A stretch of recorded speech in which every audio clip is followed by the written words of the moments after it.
Mother finds answers 32 years after her baby is kidnapped.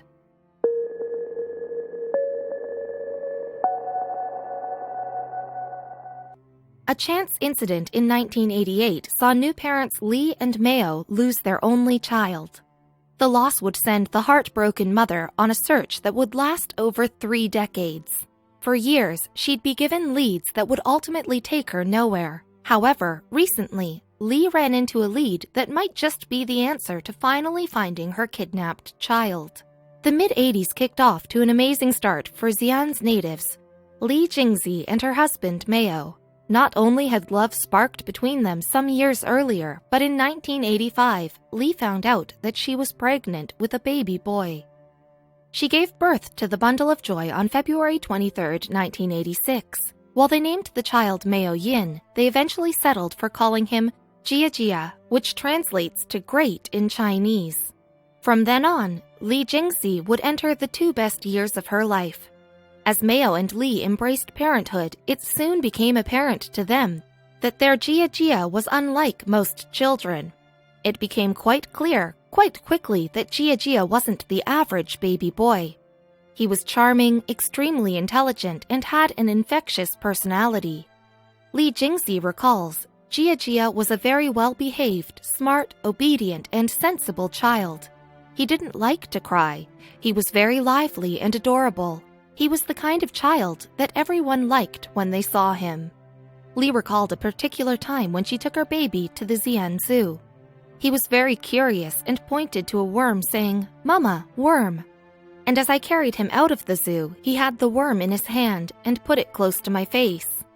Although Li would have spent all of her time with Jia Jia, given a very controversial policy in China, she instead found herself working extra hard. With the goal of slowing down an explosion in their population, the Chinese government put into action the one-child policy in 1979. This meant that Jia Jia would be Li's sole child. There would be no brothers or sisters to keep him company.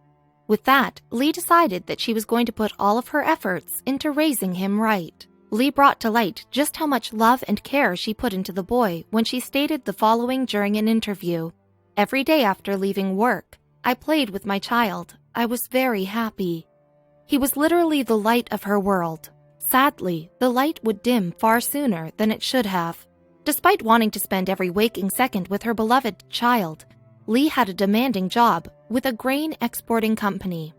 This meant that she'd have to leave Xi'an every several days on end and visit suppliers from all around China.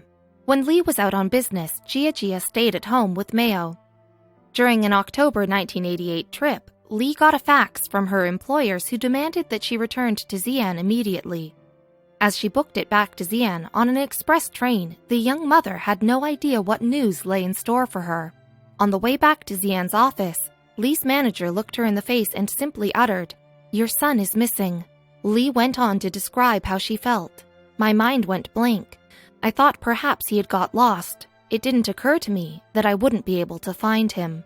At the time, Jia Jia was only 2 years and 8 months old. If lost, certainly someone would pick him up and take him to the local police station. In a surreal daze, Li returned home to find out from Mayo how this had all happened. When Li arrived home, her husband Mayo was beyond the point of grief. Facing his wife would be no easy task, especially considering how he'd lost track of their beloved Jia Jia. Probably dreading Li's reaction, he explained how it happened. Mayo went out to pick up his son at the local nursery. On the way home, little Jia Jia asked his father for some water, so Mayo pulled over in front of a hotel. As he was preparing a cup of water for his son, he looked away briefly, and that's when his life would change forever. In the brief second it took to prepare a cup of water, Jia Jia mysteriously vanished from the scene. Mayo immediately sprang into action and began looking around the hotel and in the surrounding neighborhood for his missing son. He maneuvered through Xi'an's sea of human traffic and screamed Jia Jia's name through the chatter and honking horns of the urban jungle. It soon became clear to Mayo that Jia Jia had been swallowed by the hustle and bustle. There was only one thing that father could do. Mayo went home, informed his wife's company about what had happened, and waited for her to return. After hearing the news, Li immediately placed the blame on her husband. Resentment immediately filled her. In her eyes, he was the man who had carelessly lost her child. At this point, while worried, the young mom figured that someone would find Jia. She stated, "I thought perhaps my son was lost and couldn't find his way home, and that kind-hearted people would find him and bring him back to me." Sadly, things wouldn't be that easy.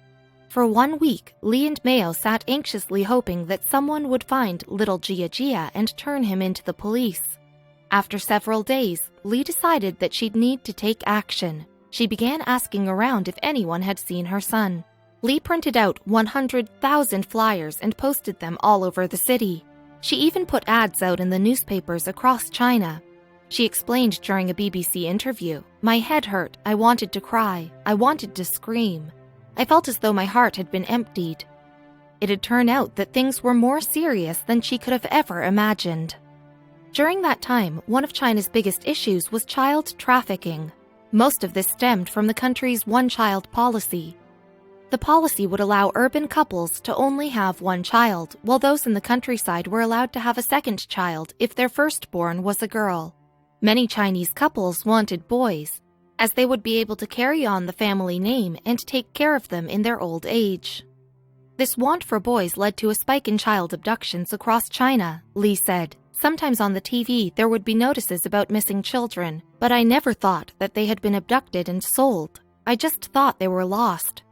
This would have a horrible effect on Lee and Mayo, as they realized they were the parents of a kidnapped child. Lee and Mayo's lives were torn apart by the loss of their beloved child.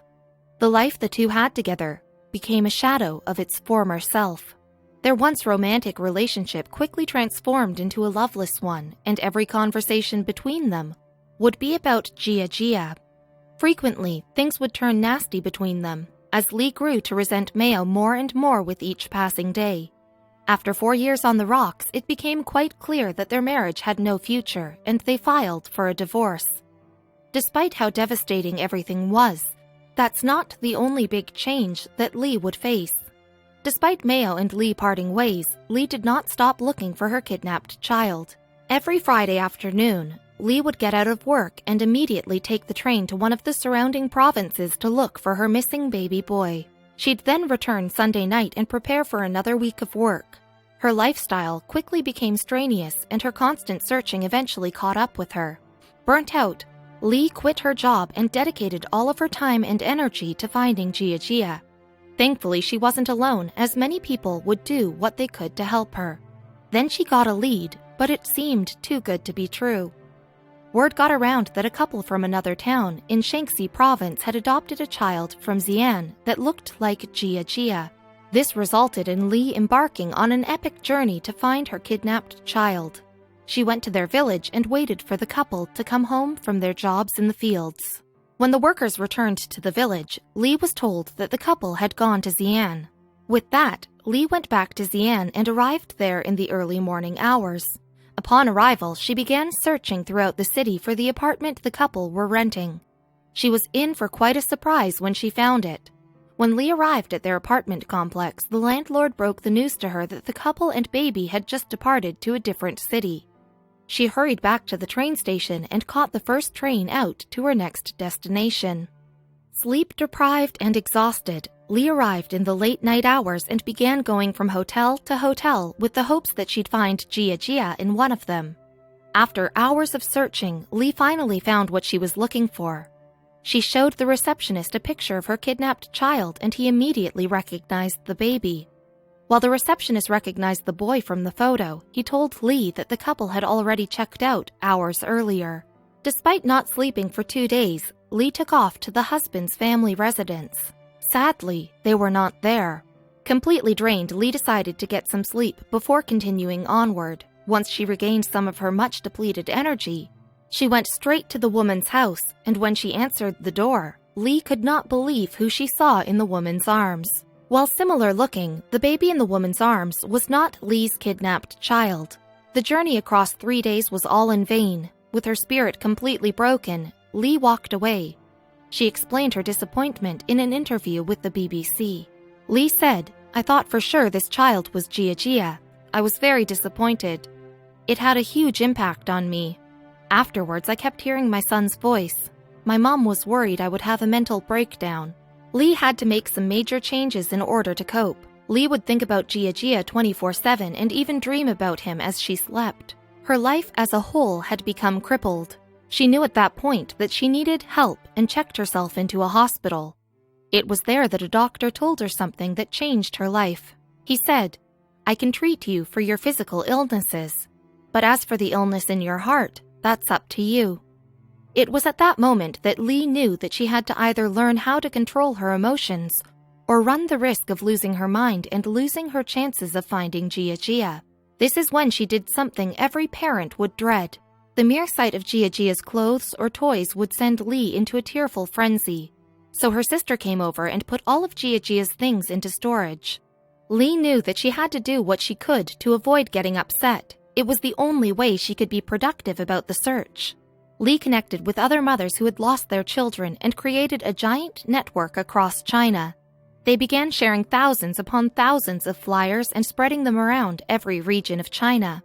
And luckily, the new network came with some amazing news for Lee. While the network helped Lee garner tons of new leads, they ultimately went nowhere. However, the work helped her find her true purpose in her life. She eventually got deeper into the field and volunteered with the website Baby Come Home and was able to reunite almost 30 lost children with their families. Every time something like this happened, she'd wonder why it couldn't be her and Jia.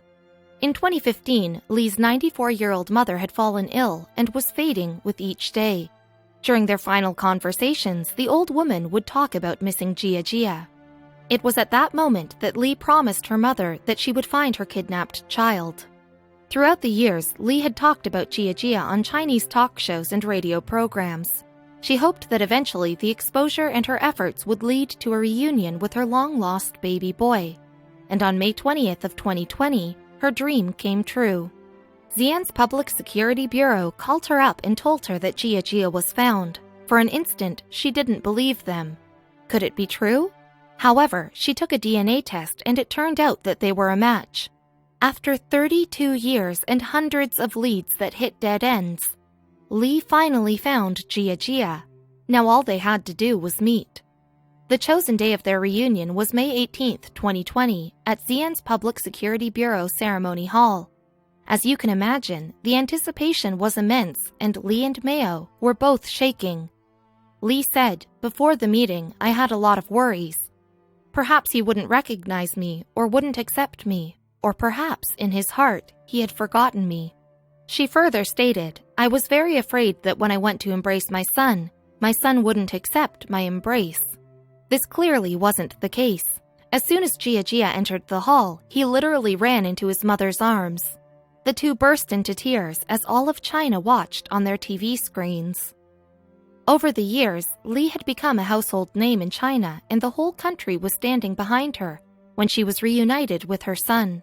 Moved to tears, Jia also embraced his father, who was the last man to see him. Despite the happiness between the three, there were so many questions that needed answering. For 1 month, Jia stayed in Xi'an and spent half of the time with his mother and half of the time with his father. From there, the mystery behind his disappearance would unravel. Finally, Lee and Mayo would find out what really happened to little Jia on that day back in October of 1988. During Jia's stay, Lee and Mayo learned that he had been abducted and sold to a couple in the Sichuan province for only 6,000 yuan. That adds up to about $840. Not knowing his name was Jia, they renamed the child Zhu Ningning and raised him as their sole child. He was brought up in Chengdu, a city positioned 9 hours south of Xi'an. Jia attended school there, got married, had his own kids, and even runs his own small business now. While Lee is proud that her son turned out to be a success, there is one thing that continues to trouble her.